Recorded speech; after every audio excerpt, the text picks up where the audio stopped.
ভারত পাকিস্তানের মধ্যে বেশ কয়েকদিন উত্তেজনার পরিস্থিতি থাকার পর এই মুহূর্তে যুদ্ধবিরতি চলছে এবং ভারতের যে ঘোষিত নীতি সেই ঘোষিত নীতি অনুযায়ী ভারত সবসময় নিজেদের দেশ এবং পার্শ্ববর্তী যে প্রতিবেশী দেশগুলো রয়েছে তাদের মধ্যে শান্তিপূর্ণ যে অবস্থান সেই অবস্থানেই থাকতে চায়, যাতে কোনো রকম অস্বস্তিকর পরিবেশ তৈরি না হয়।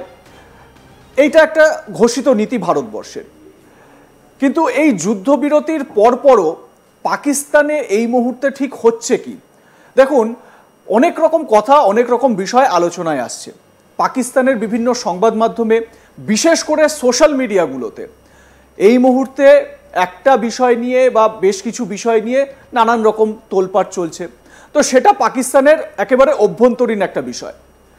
শোনা যাচ্ছে পাকিস্তানে নাকি পরপর 3 দিন একই জায়গায় একটি পার্বত্য এলাকায়, সেই জায়গাটা ভীষণ রকমভাবে পরিচিত, আমরা কয়েকদিনে ভীষণ রকমভাবে পরিচিত হয়েছি সেই জায়গাটা, কিরানা হিলস, সেই এলাকায় নাকি পরপর ভূমিকম্প অনুভূত হয়েছে।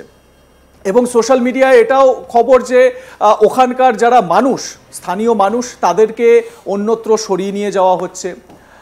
আবার পাকিস্তানের এরকম খবর পাওয়া যাচ্ছে যে সেখানে কিছু একটা নাকি রিয়াকশন কিছু একটা হয়েছে, কিন্তু সেটা তো পুরোপুরি পাকিস্তানের ব্যাপার। পাকিস্তানের বিভিন্ন হাসপাতালে, সারগোধার যে সেনা হাসপাতাল রয়েছে সেখানে তো বটেই, এবং অন্যান্য আরও অনেক জায়গায় সেখানে নাকি অনেক রোগীর সংখ্যা বাড়ছে এবং তাদের মধ্যে নাকি একটা যে উপসর্গ, সেই উপসর্গ লক্ষ্য করা যাচ্ছে যে বমি হচ্ছে, তাদের মাথা যন্ত্রণা হচ্ছে, এই সমস্ত উপসর্গ দেখা যাচ্ছে। এবং এই জায়গাগুলো মানে Fauji foundation hospital, Sargodha military hospital, Fatima hospital, Sargodha civil hospital, Mianwali road, এই হসপিটালগুলোতে প্রচুর মানুষের ভিড় এবং প্রত্যেকেরই উপসর্গ একটাই, তাদের মাথা ঘুরছে, গা বমি মানে ভমিটিং হচ্ছে, মাথা যন্ত্রণা হচ্ছে, এই সমস্ত নানান রকম খবর জানতে পারা যাচ্ছে। এবারে প্রশ্ন হচ্ছে, পাকিস্তানের অন্দরে যা কিছু হয়ে যাক তাতে ভারতের মাথা ব্যথার কোনো কারণ নেই। তার কারণ ভারত সবসময় এটা মনে করে যে একটি সার্বভৌম দেশ, সেই দেশের অন্দরে কি হচ্ছে তাতে আমাদের কিছু যায় আসে না। ঠিক যেরকম ভারত একটি সার্বভৌম দেশ, ভারতের অন্দরে কি হচ্ছে তাতে অন্য কোনো দেশের কিছু যাওয়া আসা উচিত নয়। কিন্তু তারপরেও আলোচনা তো চলছেই।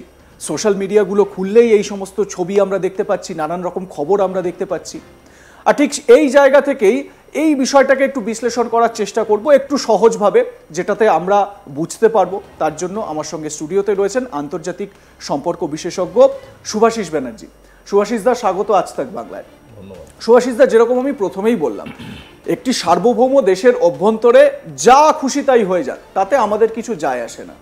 আমরা শুধু দেখব যে আমাদের সার্বভৌমত্ব যাতে নষ্ট না হয়। কিন্তু তারপরেও পাকিস্তানে এই যে খবরগুলো আসছে, 3 দিন পর পর নাকি 4.7 রিক্টার স্কেলে মানে মাত্রার ভূমিকম্প হয়েছে, তারপর শোনা যাচ্ছে নাকি ওখানে মানে রোগীদের ভিড় লেগেছে হাসপাতালে। কি হচ্ছে কি পাকিস্তানের অন্দরে? এবার কথা বলবো, এটা প্রাপ্তবয়স্কদের এই চ্যানেল বলে আমার মনে হয়, তা আমি এটা কথা বলছি কিছু কথা। হ্যাঁ, ব্যাপারটা হলো, পাকিস্তান হলো বা অন্য কোনো দেশ হলো বা কিছু হলো সেইভাবে আমি যাচ্ছি না, আমি একটা সাধারণ দাদা বৌদির গল্প বলছি, সেটা বোঝাটা খুব প্রয়োজনীয়। সেটা হলো, ধরো একটা দাদা এবং বৌদির মধ্যে সুখের ফ্যামিলি আছে, সংসার আছে, বৈবাহিক সংসার আছে। এবার দাদা অফিসে চলে যাওয়ার পরে বৌদি রেগুলার বেসিসে পাড়ার কিছু লোকজনকে নিয়ে লুডো প্র্যাকটিস করে। বাবা, এ কি বলছো? না না, করে, লুডো প্র্যাকটিস করে। এবার ধরো সেই লুডো প্র্যাকটিস যে করে, সেই লুডো প্র্যাকটিস কেন করে বা লুডো প্র্যাকটিস কেন রোজ তাকে করতে হয়, এটা পাড়া প্রতিবেশীদের, যারা ধরো খুব রেসপন্সিবল পাড়া প্রতিবেশী, তাদের লিটারালি কিছু যায় আসে না। কিন্তু যেটা চোখে পড়ে যায়, মানে আমার কথা হচ্ছে ওই ভদ্রমহিলা উনি কি স্পোর্টস লাভার? এইটাই তো দাদাও বুঝতে পারে না। কারণ সে যদি স্পোর্টস লাভার হয়, তাহলে দাদা যখন বাড়িতে আছে তখন লুডো খেলে না কেন, দাদা অফিসে যাওয়ার পরে লুডোটা খেলে কেন? এটা আমার বোঝার একটা জিনিস। আরেকটা জিনিস আমার ভীষণভাবে বোঝার খুব প্রয়োজনীয়তা হয়ে পড়ে, বৌদি কিন্তু ফুডিও। বৌদি মাঝে মাঝে আমেরিকান বার্গার অর্ডার করেন, এখন যা ওইসব অ্যাপ ট্যাপ হয়েছে ওই দিয়ে অর্ডার করেন। আবার মাঝে মাঝে চাইনিজ হাক্কা চাউমিনও খান। তো টার্কিশ ডিলাইটও ভালোবাসেন এবং এই 3-4টে জিনিস প্রচন্ড পরিমাণে খান। এইবার খাওয়া এত খাচ্ছে, অথচ দাদা তো জানতে পারছে না, দাদা তো অফিসে। পয়েন্টটা হচ্ছে দাদা ফিরে এসে যেটা দেখে সেটা হচ্ছে বিভিন্ন হোটেলের বাসন কোসন বাড়িতে রাখা আছে। এবার এইগুলো বাসন কোসন গুলো রেখে দেয় কেন বৌদি সেটাও আমি জানি না, মানে অন্যের বাসন নিজের ঘরে রেখে দেয় কেন সেটাও আমি বুঝতে পারি না। সাধারণত হয়তো বৌদি হয়তো ভাবছে ওটা ডিসপোজেবল, সেটাও ভাবতে পারে বৌদি, যাই হোক রেখে দেয়।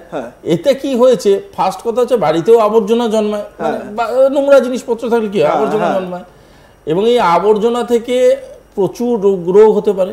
এই আবর্জনার মধ্যে যদি কোথাও থেকে ধরো দেশলাই পড়ে গেল, আগুনও লাগতে পারে। আবার এই অনেক সময় হয় না আবর্জনা ঘরে জমতে জমতে ব্লাস্ট হয়। আবার এই আবর্জনা থেকে প্রচন্ড দুর্গন্ধও বেরোয়।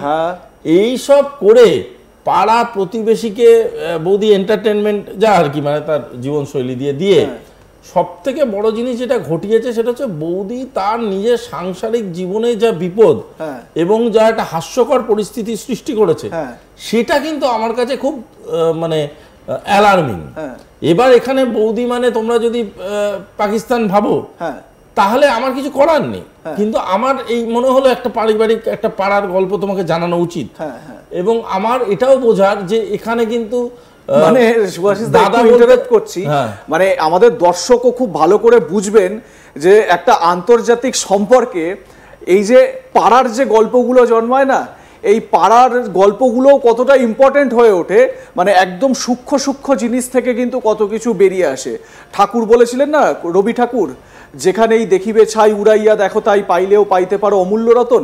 সুভাষিস দা, তোমার এই যে বিশ্লেষণ, এই বিশ্লেষণে কিন্তু আমি সেই অমূল্য রতন পাচ্ছি।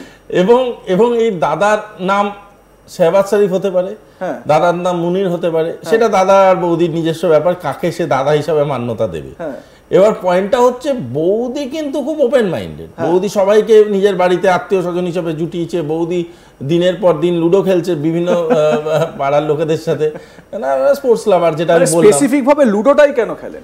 কারণ লুডো খেলাটা একটা অদ্ভুত জিনিস আছে, সেখানে তোমার একটা একটা একটা সাপ লুডো খেলার মধ্যে একটা ব্যাপার আছে, স্যাট করে উপরে উঠে যাওয়া যায়। ধরো বৌদি ভাবলো যে তার ইকোনমিক কন্ডিশনটা বাড়িয়ে নেবো, বাড়াতে গিয়ে স্যাট করে সাপের মুখে পড়লে তো নেমে, আবার সাপের মুখে পড়লে নেমে আসে। এই বুদ্ধিটা যার আছে যে সাপের মুখে পড়লে এই আপনার মইতে পড়লে উঠে যাবে আর সাপের মুখে পড়লে নেমে যাবে, যার এই বুদ্ধিটা আছে, সে তো ওরকম রেগুলার বেসিসে লুডো প্র্যাকটিস করে না পাড়ার লোকেদের সাথে। যে বৌদি এটা করছে, সে যদি বুঝতো এটা তো করতো না। সেটা করছে কেন? সেটা করছে কারণ তার মাথার মধ্যে চলছে তার সহজ ল্যাডার দরকার উপরে ওঠার। কারণ দাদার অর্থনৈতিক অবস্থা তো খুবই খারাপ, কোনো রকমের দিন না দিন খায়, কোনো রকমের দিন চলে, সেইখানে একটু